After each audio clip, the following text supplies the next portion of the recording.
You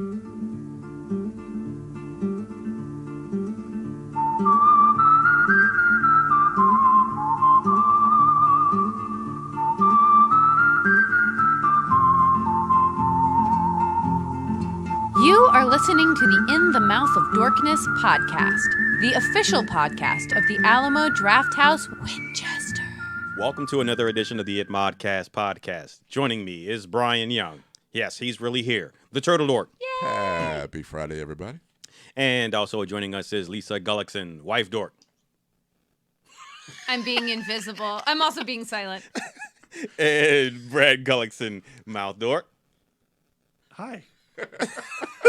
And I'm your host, Darren Smith, the Disco Dork. And welcome to another edition of the It Modcast podcast. Fistful Friday, recording on a Saturday. Don't pull back the curtain. I know when I wasn't around, you were swanging that curtain all over the place. Oh. Like there's no decorum, no rapport. Darren and I had a blast last Friday. You had too much fun. That's why I'm back.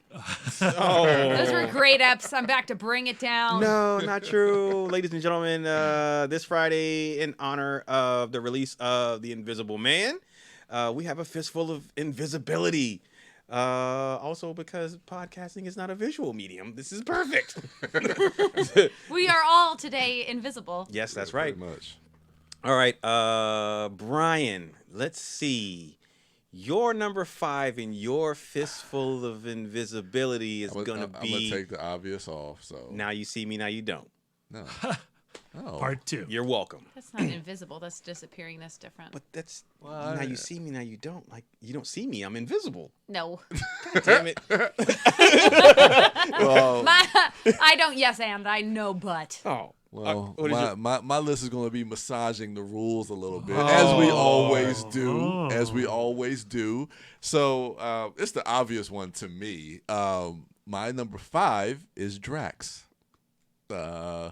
So That's a great pick. In what was it, Infinity War? Avengers Infinity War. Infinity War. When he was eating the snacks. Yeah, you know. I had not thought of that, Brian. That's a good one. But he wasn't invisible. No, Lisa, he can moves, he get a no? He moves so slow. His movie's so slow. That he's invisible. That he was invisible, No. Darren. to the naked eye. No, you didn't, Darren. You did not see Drax. I think this is a great pick. You did not see Drax. this. How come he don't get a no? The only person that saw him was Mantis. Yeah, So she saw him. Yeah, but that was only after she entered the room. But Star-Lord and Gamora couldn't see him because his movements were so slow that it was invisible to the naked eye. Seconds before that, nobody saw him, and that was when he was invisible. Yeah, exactly. Have you seen any of the memes? He's invisible, man. Drax is in this room right now. Oh, I hope so. I hope he's on my pillow tonight. Oh, my God. Lisa, you're number 5. I hope he is too. That means he's there with me. I bet you that guy has a lot of body heat, and it's been cold in this apartment. It has been cold. Hey, you're number 5. I thought we weren't having winter this year. I was really like, yay, this is the year we skip it. First year of climate change. But now we need that Bautista warmth. Yeah, we do. Those aren't pillows. That's his ass. Oh. All right. I'm all up in it. Like a tauntaun. I'm going for a classic. I'm going back into my bag of usual tired, weary Lisa Gullickson fistful picks. But I'm going with Pete's Dragon, 1977 version. Okay. Not the more recent version. Yeah. Okay. I loved the scenes where, because Pete's dragon was visible to Pete. I think he had an actual dragon name. I didn't look it up. Elliot. Oh. Elliot.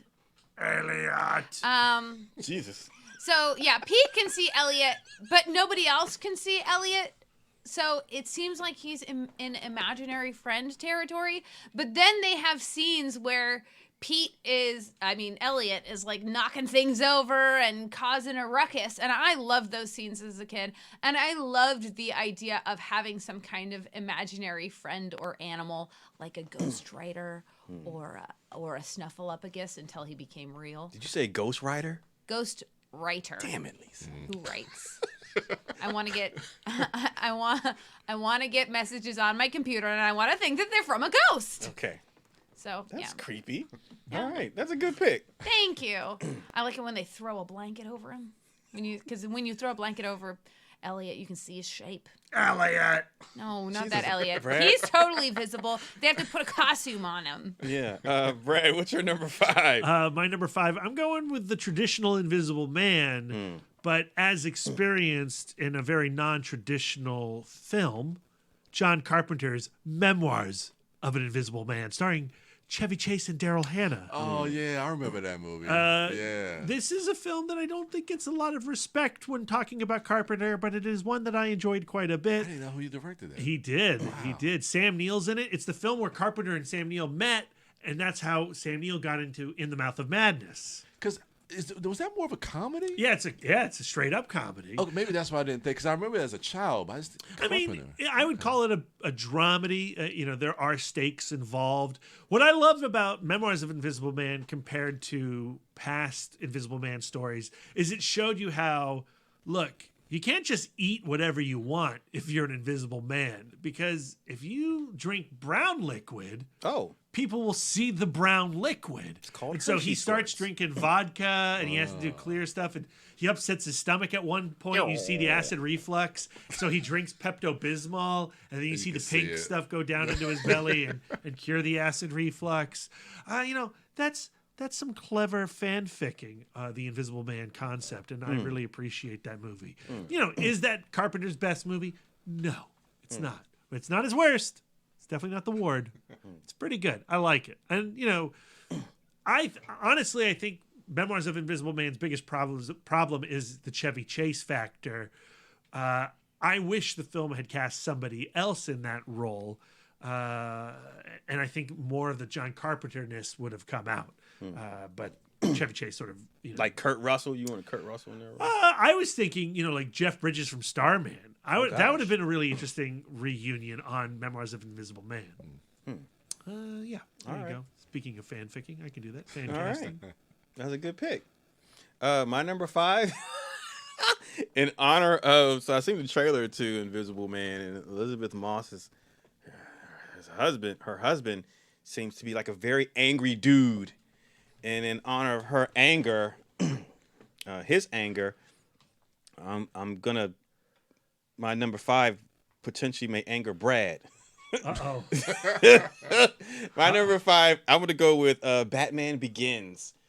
I'm going to go with the invisibility. Dang, look at Brian. Like, did I see that movie? But yeah, I'm trying to think where the invisibility. Well, the teachings of Ra's al Ghul when he was in the school, the teaching ninja. Him, the ninja, teaching him how to be invisible, which is something that the Dark Knight would later use in Gotham when he's lurking in the shadows and he's dropping down.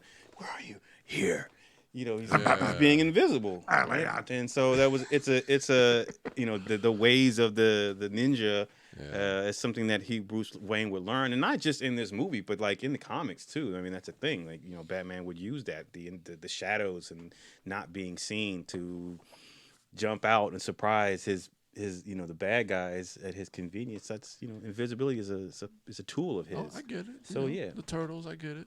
I didn't say the turtles. That's my number 4. Batman is my number 5. So you did not incur my wrath. I accepted this. Okay, good. Yes. So Brian, you're number 4.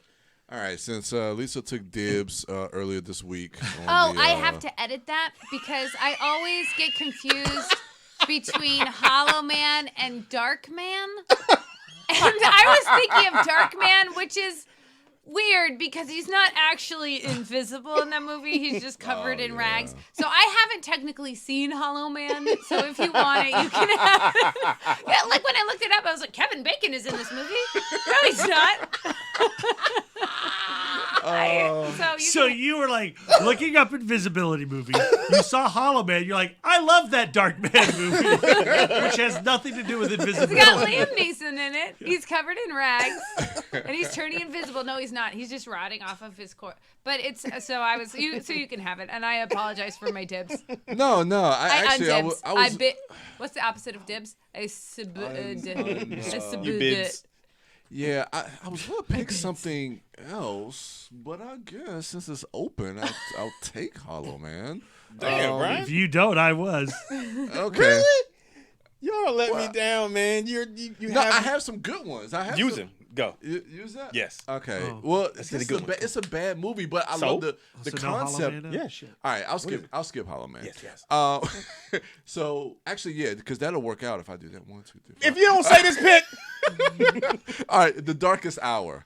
Oh yeah, that, with Emil Hirsch and Olivia yeah. Thirlby. Yeah. So that I movie. have never seen that. So it's a movie about these. I guess they're aliens that come from outer space. I can't. Sure. It's. I think the movie came out in 2011, but they're basically invisible, and I think you only can see them. They're like balls of energy, and what's so funny?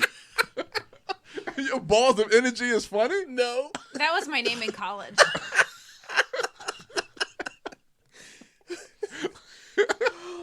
Show has already gone off the Oh rails, man. man, it's a fistful. All right, yeah, it's Friday. So yeah, they're like these balls of energy that.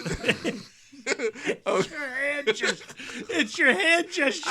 I have to You're use. saying balls of energy as if you were fucking touching balls. And here's, Of and, energy. here's the thing: if or when you see Darkest Hour, at no point in that movie do those aliens, those balls of energy, look like you would make hand gestures like Brian's making to describe them. Like you said, this is a podcast. Nobody is saying We are invisible right now. exactly.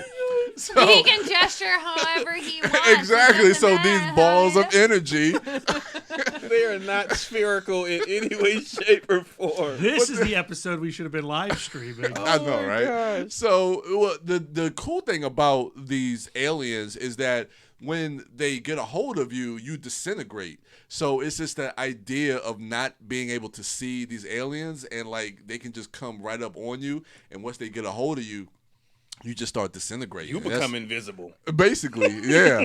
But I don't know. I like the movie was shit, but that idea and that concept I really like, of basically like these invisible aliens that are preying on humans that you can't see, and once they grab you, you disintegrate, and it's scary as fuck. But that's my number 4. Lisa, you're number 4. My number 4 is the invisible swordsman in Three Amigos. Oh. Good pick. He's in the scene. He is slightly upstaged by the singing bush, but he receives a swift and accidental death. Whoops. And that's a classic in my house. We watched Three Amigos so many times. Yeah. Yeah. Great pick. God damn it. All right. Brad, top that Well, for your number 4. this was the first one I thought of when you said Fistful of Invisibility as a possible episode. And because I want to get to it before anybody else takes it. And Brian talking about those invisible balls of energy and aliens reminded me of King Willie's greatest nemesis. You don't see the eyes of the demon when he come calling. We're talking Predator 2. Nice. And Nice. the Predator alien who has the invisibility cloak like Harry Potter that he wears when he goes stalking the concrete jungle to take on Mardigan. Not Mardigan. Wow. Harrigan. Harrigan. Not Mad Mardigan. That's the Willow guy. Harrigan. Danny Glover. Yeah. I love Predator 2. Because it's amazing. It's amazing. Yep. When we were at Comic-Con last year, the Nika booth had Harrigan action figures. I'm like, get that out. I want to make that thing. I want to buy it. I want to buy that Harrigan action figure. Harrigan. Yeah. Predator's invisibility cloak. That's my number 4. Great pick. It really should be my number 1, but I didn't want Darren to say the invisibility cloak from Predator 1. So All right. Well, great minds think alike. I did have Predator 2 on there, but I also had Predator 1. But I also had 2 picks from Predator 1. One was going to be the invisibility cloak. But knowing that you would probably think that I was going to have that, I decided to go one better. I'm going to go with Dutch's camouflaging himself in the mud to become invisible to the Predator. It's a really cool scene. First of all, Predator 1 is a classic. John McTiernan and everyone involved created an amazing film, a classic science fiction action movie. One of the cool elements about the movie is the structure of it, how it seemingly is revolving around these soldiers, and then they run into this mystery, and then at the halfway point, this science fiction thriller horror element is introduced where they're being hunted. And one of the methods of suspense, a great scene of suspense happens when Dutch, Arnold Schwarzenegger's character Dutch, is first lays eyes on the predator when he goes over the waterfall. He comes out of the water. He's on shore. The predator drops down in the water behind him, and Arnold crawls out, and he's covered in mud. And then we get at the audience, in addition to Dutch, get our first full body glimpse at the predator, and he is in camouflage. And then you see the optical camouflage deactivate, and we can actually see the predator for the first time, as well as Dutch.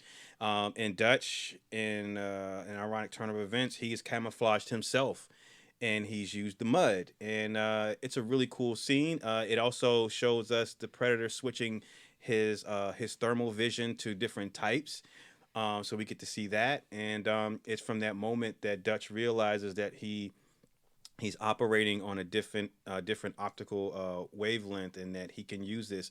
So he covers himself. He goes to fashion some spears, and he makes some booby traps, lights the torch, and he screams, "Ah!" And then the last act of the movie happens, and it's still great.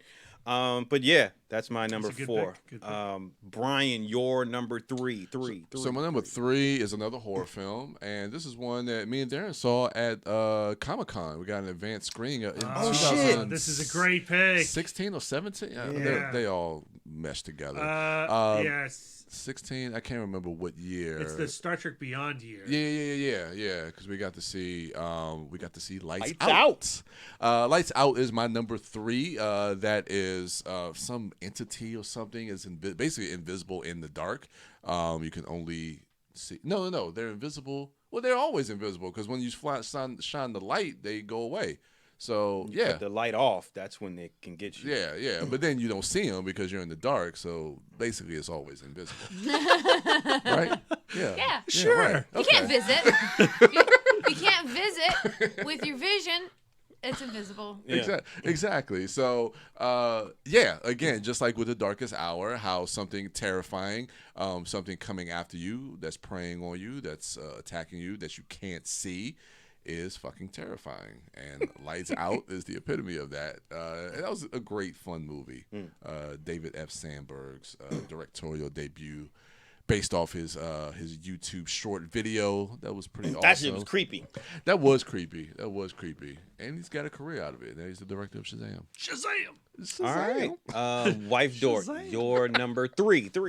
My number 3 is Miles Morales in Spider-Man Into the Spider-Verse. Yeah. It is one of his newfound spider powers, along with bioelectric venom blast. He can turn invisible, though at first not on command. So don't ask him to do it on command, because he becomes very self-conscious and it is very awkward for everybody. But then he finds his confidence and he can full mastery of his powers and he can turn invisible. I think as an addition to Spider-Man powers, I think it's a little lame because spiders cannot turn invisible. So how did he get that power? Thank God they can't. I'm so sorry. That is Brian's greatest nightmare? Invisible spiders all over your face. Crawling in all your folds and holes. Because the whole idea is like the venom blast. I'll give it a pass because there are like venomous spiders, but there's no invisible spiders that we know of in this room, Brian. There's like chameleons and stuff. Yeah, but they're not like They're it's spider. invisible. No, they're not. Chameleons they are camouflage. invisible.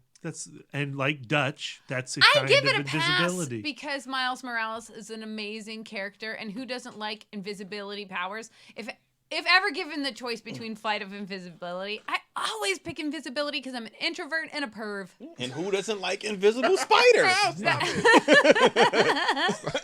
All right, Brad, you're number 3.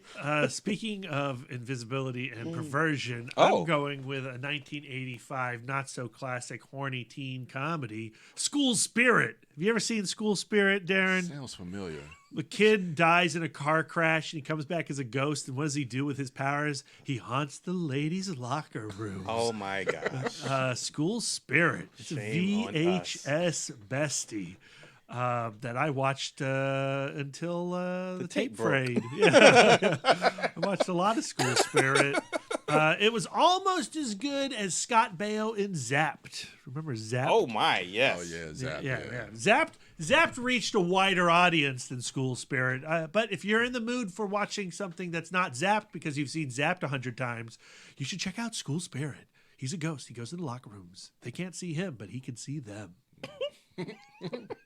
All of them. There you go. School Spirit, number 3. All right. My number 3.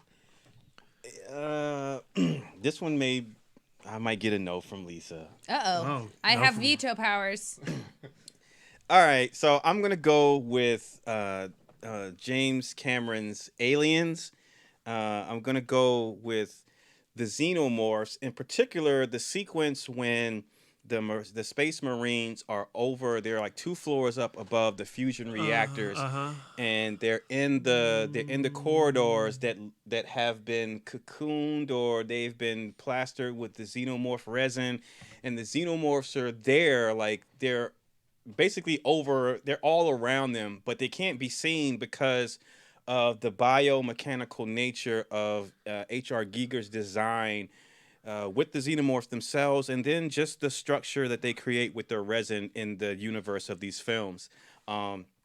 It's a way to have them camouflage. It's used to that visual effect in several sequences in the movie. It's used to that visual effect in the first film. At the end, when Sigourney Weaver's Ripley is in the ship and she doesn't notice that the xenomorph is there because its head looks like it's running parallel to, it looks like the pipe that it's running parallel to.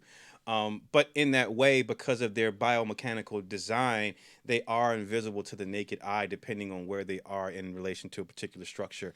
Going back to the spider thing, that being used as a I guess a survival and evolutionary biological, what do you call that? It's a tool. Like it's why it's an adaptation. It's an adaptation tool. It's why the spider is able to camouflage itself, to look invisible, to hide from its prey. And so the xenomorphs are the science fiction extension of that in their design. And in that film, it's used also to great suspense because their meter readings are picking up their signature all around them, but visibly they can't see them, so they're freaking out. And so it's causing confusion with the group. It's causing suspense with the audience. And because before the first time you see that, you don't realize that they're right there until they start moving. So it's a great design for one of the greatest cinematic creatures ever committed to film, and it's used to great effect for the particular tension and suspense in that scene. So that's going to be my number 3. Nope. All right. Nope. You could have said that like 3 words in, so I didn't have to say all that shit. I agree that when something is camouflaged, it may seem invisible, but I don't think it's That's in the whole spirit. point. And you can't compare it to Miles Morales because we all saw that movie. He turned invisible. He didn't turn camouflage. No, I'm just joking. No, you can have it. I got and like 8 technically, picks. I also want to veto Dutch because Dutch was camouflaged and not invisible. But the predator couldn't see him, so he was invisible to the predator. He was not visible. Like right now, like you can't see my legs because my legs are under the table, but my legs are not invisible. They're just out of my view. Kinda. Yeah. I'm just gonna go with. I mean, if you think about, like, we talk about this a lot when it comes to perception and reality. Like, so what you're seeing right now, it is invisible to us, right? So What? Yeah, I'm with What Brian. the fuck did you just say? None of us have legs. And to the listeners, none of us have bodies. We're all invisible. Well, That's my number 1. In mine. I'm gonna go with Citizen Kane because he's wearing a suit. I can't see his dick. His dick is invisible. All right. Of all the characters to talk about, they're invisible. I'm just trying to think of a character who's most obviously you want to see their dick. And he came up to you? That's all I could think of the whole Orson movie. Welles' dick. Yeah. That's the dick. I'm You really just jumped right curious. past Magic Mike and went to Citizen Kane? Yeah, I'm really All right. curious. Oh my God. I just want to know if it's as stately, you know? Rosebud. All right. Who's pick? It's Brian's. Number 2? Yeah. 2? Yeah. I guess. So I'm going to go with kind of similar to Something one of you guys said.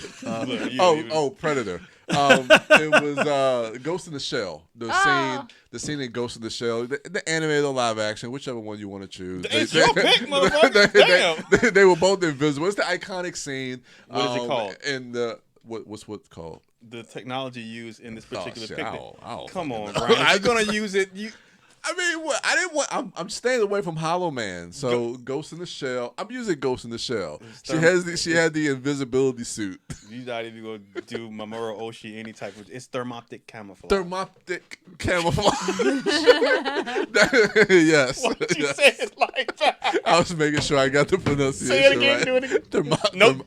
Say it like you said. I can't remember. Thermoptic camouflage. We haven't had a lick of alcohol. Man. Are you sure? This is crazy.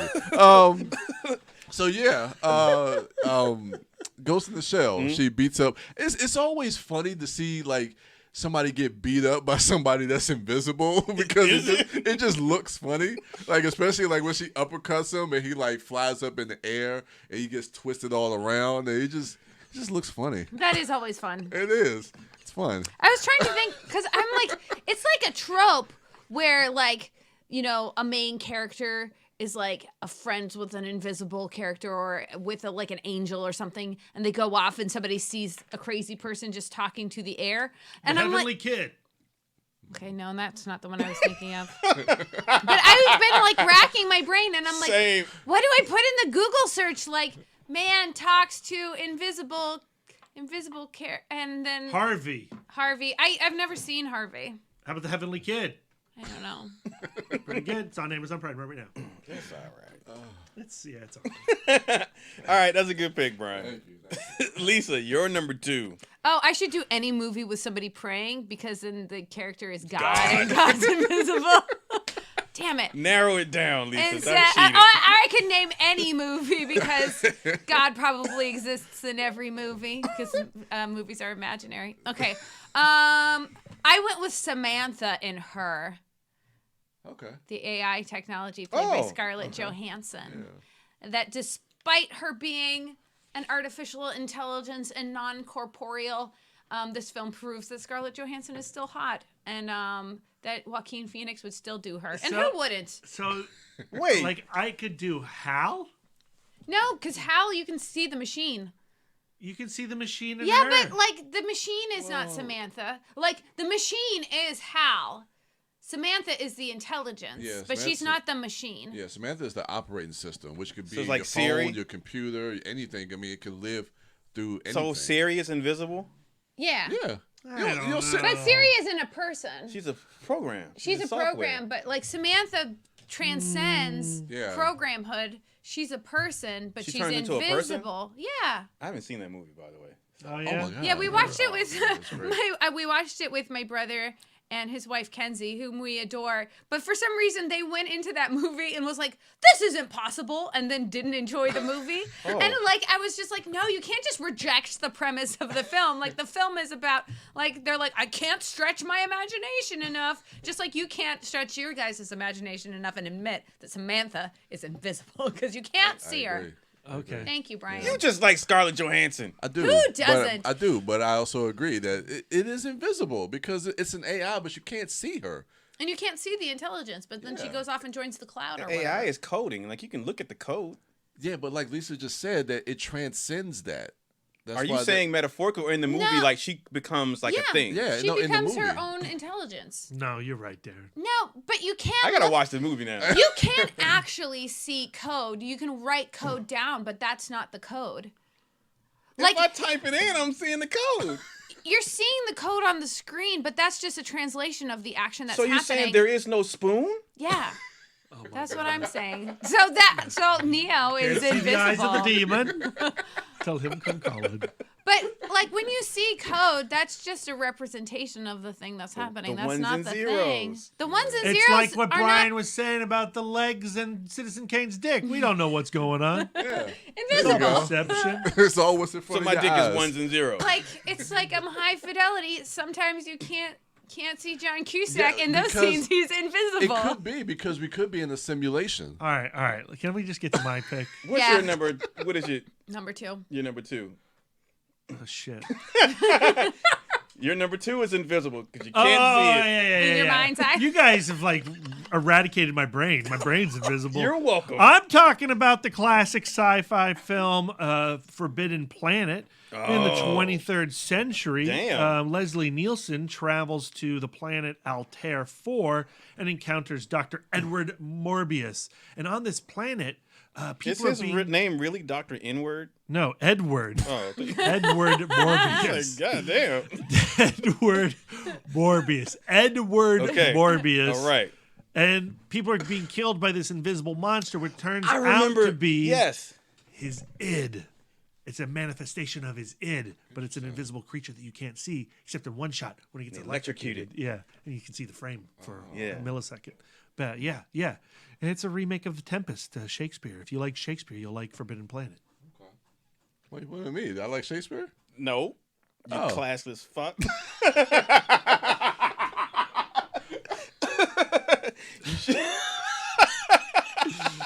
Oh man, this fistful. It's great. It's That's great. a good pick. It's great. That's a good pick. Yeah. Forbidden When's the Planet. last time you've seen that movie? Oh, 10 years. Probably 10 years, 15 years. Yeah. 15 years. In Romeo and Juliet, the character of Rosaline is invisible because she is spoken of, but we never see her. Let's stop being metaphorical with our invisibility. We're talking about creatures that are invisible. Waiting for Godot, we never see Godot. He's invisible. All right, my number 2, I'm going to go with the daughter from The Incredibles. Oh, yeah. Yeah. The idea of a young teenage girl with the power of invisibility at that time in her life and adolescence when you are searching for your own identity. You want to be seen by your parents. You want to be seen by certain people at your school, by certain group of people, but then there's another group of people that you may not want to be seen by. And her wrestling with that, but also while having the ability to not be seen at all if she so chooses, and then having her father tell her that she has to hide that ability and not let that ability be seen by everyone lest their secret be out, and it adds more stress and drama to her already stressful and drama-filled life as a teenager. I don't know, it's the thing that Pixar does in a lot of their movies. They imbue so much in such a seemingly simple premise or character. They have so many different layers that if you're just a kid and you just like the colors and you just like to see people do cool stuff, you could just take that away from it. But if you also want some thought-provoking stuff with a character, Pixar will put that in a movie for you too as well. So I like the fact that there's that, and that's just her. That's just her character. Not to mention the son who is he's wanting to excel. He's wanting to not hold back. Not to mention the crisis that the dad is going through and missing a life that he used to have when he felt like he had some value and some worth and something to contribute to his family, but also society. And then the mom, who she also used to be great, and now she's at home taking care of the kids. Just that whole family dynamic and all of them yearning for a life outside of the one that society has kind of forced them into. I don't know, some really cool character work in a Pixar film. But yeah, that's not anything new. So that's gonna be my number 2. Yay. Brian, your number one. You save Hollow Man for last. No. I just want to make sure that my memory serves me correct. Kevin Bacon is in it, and Elizabeth Shue. Not no, Liam Neeson.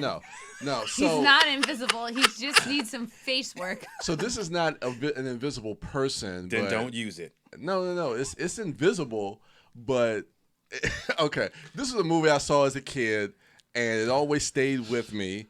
And it's like an invisible gun that shoots invisible bullets. What? It's the movie Real Men with John with John Ritter and James Belushi. And I remember in that movie, like John Ritter, he would shoot the gun, he would be like pew pew, but it would actually like hit people. So and then James Belushi was like, "You're really shooting with your finger or something like that." So he was killing people with like invisible bullets. In that That movie? What? was it an invisible gun? Or was somebody shooting like? Probably, maybe. But he was shooting like this. Yeah, he had and finger guns. He had the finger and they gun. were working. And but there was like, another reason why they were working, and it wasn't an invisible gun. Yeah, I don't think. I know it probably wasn't, but I like to think that it was an invisible. The integrity of this episode is. Lisa, if you don't give him a no right now, I like Real Men was a funny movie. Real Men's great. I love that film. I also watched it a lot as a kid. I've never Yeah. seen But, Real Men. I'm looking it up. Movie. I haven't Yeah, seen Aliens. I remember John Ritter was doing the gun with the hands. Yeah, I remember that too. And like they were in a gunfight. Him and James Belushi were in a gunfight, and like he would shoot, and then like the word guy would be like, invisible never "Oh." comes up in the Wikipedia page for that movie. But You look up if you look up John Ritter finger gun. wow. You know what, Lisa? What is your number one? My number I one am doing that. is Malcolm Crowe, Bruce Willis in The Sixth Sense. Great pick. Yeah. Great, yeah. So everybody knows the twist ending of Sixth Sense. He was dead the whole time. Wait, But- what? I'm so sorry. I feel bad. The boy was dead. Was the boy dead? No, the boy was with us. Bruce Oh. Willis was dead. Wait, what? But yeah, that's a movie. That was like the one time where I'm just like, I'm fucking great at twist endings because I figured it out Yep. before the movie was over, and there were all kinds of little hints. Like how early on? that he was not visible. I can't remember because when did it come out? I remember seeing. it I in the know your theater. story, Brian. You Yeah. knew it like from the opening credits. Yeah, no, But they- from the 'cause they- first scene. Because the way that other people seem to exist around him, they did a good job of giving you hints that he was in fact invisible to them because he was a ghost, because he was dead Yeah. the whole time. The red thing didn't click with me. The red herrings. Wasn't the color red a hint in the thing? Maybe I'm conflating two things. I don't know. Anyway, yeah. Yeah. The Sixth Sense. Good pick. Malcolm Crowe. I've Suits gone invisible. through all the information I can find on Real Men online, and Brad, you Yeah. let him make you go down there Yes. rabbit hole that doesn't exist. And what have you? there's no invisible gun. No, it's a it's series of coincidences in which other people are dying, but he thinks he's making it happen with his fingers. Brian. So in his mind's eye. In his mind's You eye, know it what? was an invisible gun. He thought he had an invisible gun, so therefore the gun was invisible, at least for that He time. didn't Thank- think he had thank an you, Lisa. invisible You're gun. He welcome. thought he had the power to shoot people with his finger. With invisible bullets. Yes. You know what? Okay. Brad, what's your number one? My number one, I'm going back to a traditional Invisible Man character, the Invisible Man, as seen in the terrible movie, The League of Extraordinary Gentlemen. Oh, Oh, Directed by Stephen Norrington, the director of the original Blade, which we did determine was still awesome, so he did make one still awesome movie. But League of Extraordinary Gentlemen was never awesome, and it's definitely not still awesome. But it is based on a really awesome graphic novel from Alan Moore and illustrator Kevin O'Neill. So I want to talk about the comic book version of it, because the Invisible Man in the comic book is a real piece of POS, as they like to say. Yep. I don't know why I'm censoring myself at this point. But he's a real POS. He's a murderer. He's a traitor to the group. And when Mr. Hyde finds that out, he destroys the Invisible Man, because Mr. Hyde has infrared vision, like the Predator. yeah. And Invisible Man doesn't realize that, and he thinks he's invisible to Hyde. And for the entire comic book, Hyde is tracking what Invisible Man's doing, and Invisible Man thinks he's so cheeky. But then when Hyde realizes that the Invisible Man is the traitor, he rips him limb from limb, Oh. and actually does worse things to him, Oh, and much, much worse things to him. And he leaves him in the corner to bleed to death. And then he invites the rest of the league over for dinner, and they're all eating, and they're enjoying their dinner. And as the Invisible Man dies somewhere off panel, his blood becomes visible. And so they're all eating at the dinner table, and suddenly you realize that the entire room is covered in the Invisible Man's blood that has revealed itself. Oh, wow. And Hyde has eradicated that guy. Oh wow. And it's a pretty badass moment. Huh. And Hyde is a maniac, and so he's really enjoying his steak as all this blood appears around him. Why is that not in that? And he's covered in blood as well. Because the Stephen Norrington film takes everything good of the graphic novel and takes a huge, steaming, elephant-sized dump on that movie. You think they could ever like retell that story cinematically? I think you could take another stab at it cinematically. I would like a series. Okay. Like, Well, yeah, like an nowadays, HBO yeah. series. And I think they could do that quite well. Like the first season would be the first book, the second season would be the second book with the War of the Worlds, and then just follow the following books. Yeah. So, and that's now officially done. Moore and O'Neill have wrapped it up. That's cool. All right. In League of Extraordinary Gentlemen, Invisible Man is a POS. In her, Samantha is an iOS, and the I stands for invisible. Ah, I like it. I like it. I mean, I like it. going back to Brian's real men, all right, he makes her argument sound logical. Thank you. Thank you. I'll take that. I did that for you, Lisa. You should have gone with Hollow Man, man. My favorite compliments are the compliments that put others down. So that's my love language. And was that your number one? Wow. I like that movie. I mean, I did too, or I did. It's been so long since I've seen her. I know. It's just, I remember it fondly from my childhood. Isn't there like a tree that has like a fountain in it? Maybe. I think so. Maybe. Like a little- The only thing I can really remember is flying John Ritter with the finger gun.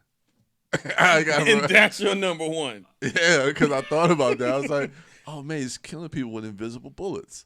There you go. Number one. All right. But he wasn't though. Yeah, I know. My number one, just get this out of the way. My number one is Jojo Betzler's best friend. Oh yeah. I thought about that, but are there any scenes where he's actually invisible, or are there just scenes where he's visible to JoJo? Well, then he's an invisible friend. He's an imaginary friend. He's an imaginary friend, but is he an invisible friend? Because JoJo can see him, and we imaginary never see anybody not seeing him. He's invisible to everybody else except JoJo. Well, we don't know that. Do we? Wait. Yeah, we Yeah. do because he's in scenes with other characters. with other people. Yeah. Okay, it stands. Yeah. I'm just feeling combative today. It's okay.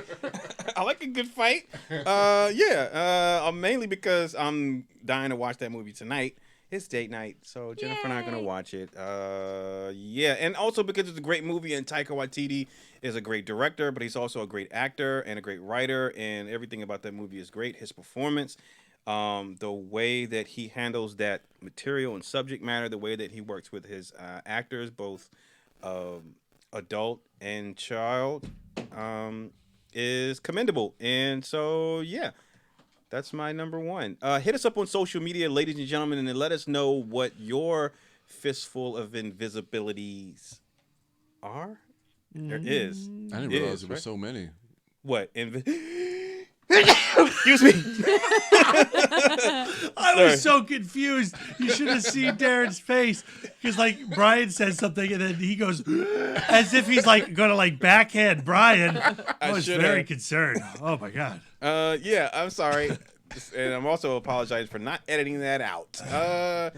That's going to do it for us. Hit us up on social media and let us know what your fistfuls are. And you can follow the podcast at ItModcast on Twitter, Instagram, and Facebook.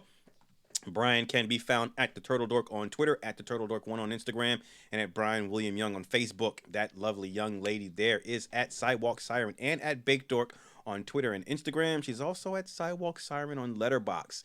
Her Letterboxd entries are the most invisible things going on in her life. I'm still dwelling on how many stars a portrait of a woman on fire needs. Don't for. rush it. Don't rush it. I got it. I like to process. I like to sneak them in. Yes. And Brad Gullickson is at Mouth Dork on Twitter, Instagram, Facebook, Letterboxd, and Untapped. And I am Darren Smith, the Disco Dork, on all social medias. That is going to do it for us. Thank you all for listening. Enjoy the rest of your week. Go watch what's coming Invisible up. Man. Invisible Man, as that's going to be our review cast on the next episode. Thank you all for listening. And until next time, I'm invisible.